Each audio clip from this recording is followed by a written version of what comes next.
அன்பு சகோதர சகோதரிகளே, இன்று நாம் ஒரு முக்கியமான விஷயத்தை பற்றி பேச உள்ளோம்.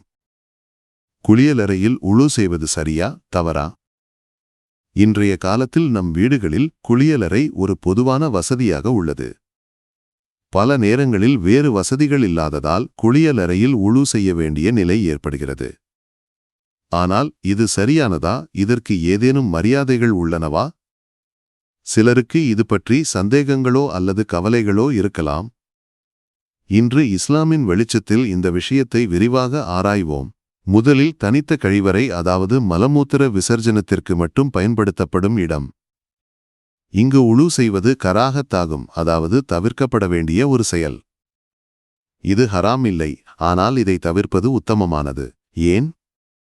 இஸ்லாமில் கழிவறை ஷைத்தானின் இருப்பிடமாக கருதப்படுகிறது. நபி முஹம்மது ஸல்லல்லாஹு அலைஹி வஸல்லம் கூறியுள்ளார்கள், கழிவறை ஷைத்தானின் இருப்பிடமாகும். சஹீஹ் முஸ்லிம். எனவே இங்கு உழு செய்வது மரியாதைக்கு ஏற்றதல்ல. ஆனால் வேறு வசதிகள் எதுவும் இல்லாமல் கழிவறை மட்டுமே இருந்தால் அங்கு உழு செய்யலாம். காரணம், இஸ்லாம் எளிமையான மார்க்கமாகும். இருப்பினும் சில மரியாதைகளை பின்பற்ற வேண்டும்.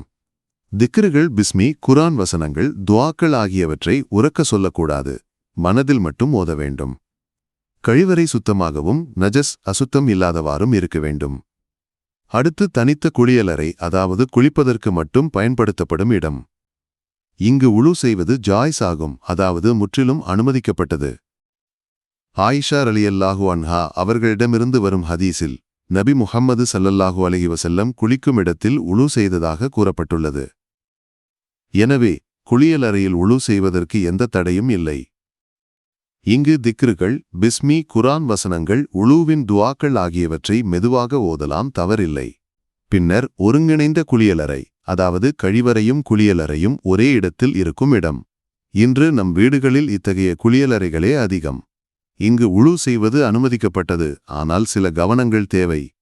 உழு செய்ய வேண்டியது கழிவறையின் பகுதியில் இல்லாமல் ஷவர் உள்ள பகுதியிலோ அல்லது குழாய் உள்ள பகுதியிலோ இருக்க வேண்டும்.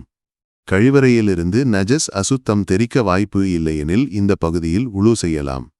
இமாம் நவவி, சையத் பக்ரி போன்ற பண்டிதர்கள் இது அனுமதிக்கப்பட்டதாக கூறியுள்ளனர்.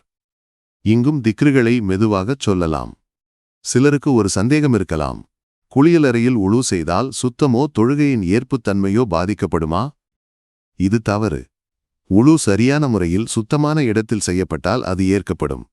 ஆனால் குளியலறைக்கு வெளியே குழாய் இருந்தால் அங்கு உழு செய்வதே மிக சிறந்தது. இது சந்தேகங்களை தவிர்க்கும். புதிய வீடு கட்டும்போது குளியலறைக்கு வெளியே உழு செய்ய ஒரு குழாயோ வசதியோ ஏற்படுத்துவது நல்லது. இனி சில தொடர்புடைய சந்தேகங்கள். குளியலறையில் செருப்பு அணிந்து உழு செய்வதற்கு எந்த தடையும் இல்லை. செருப்பு அணிந்து செய்யலாம், ஆனால் செருப்பில் நஜஸ் இல்லை என்பதை உறுதி செய்ய வேண்டும். கால் கழுவும்போது செருப்பை கழற்றி அதை கழுவி உழு செய்வது நல்லது. பின்னர் குளியலறையில் சலாம் சொல்வதும் பதில் சொல்வதும். கழிவறையில் இருந்தால் சலாம் சொல்லவோ பதில் சொல்லவோ கூடாது. வெளியே வந்த பிறகு சொல்லலாம். குளியலறையில், அதாவது ஹம்மாமில் மெதுவாக சலாம் பதில் சொல்லலாம், ஆனால் வெளியே வந்து சொல்வது நல்லது. போனில் யாராவது சலாம் சொன்னால் குளியலறையில் இருந்தால் மெதுவாக பதில் சொல்லலாம். கழிவறையில் இருந்தால் வெளியே வந்த பிறகு சொல்ல வேண்டும். உழு செய்யும்போது தலையை மறைப்பது அல்லது ஔரத்தை மறைப்பது கட்டாயமில்லை.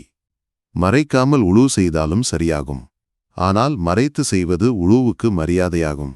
எனவே முடிந்தால் மறைத்து செய்வது நல்லது. இறுதியாக குளியலறையில், குறிப்பாக குளிக்கும் பகுதியில் உழு செய்வது அனுமதிக்கப்பட்டது. கழிவறையில் உழு செய்வது தவிர்க்கப்பட வேண்டும். வேறு வசதிகள் இருந்தால் குளியலறைக்கு வெளியே உழு செய்வதே உத்தமமானது. இஸ்லாம் எளிமையான மார்க்கமாகும், எனவே சூழ்நிலைக்கு ஏற்ப மரியாதைகளை பின்பற்றி உழு செய்யலாம்.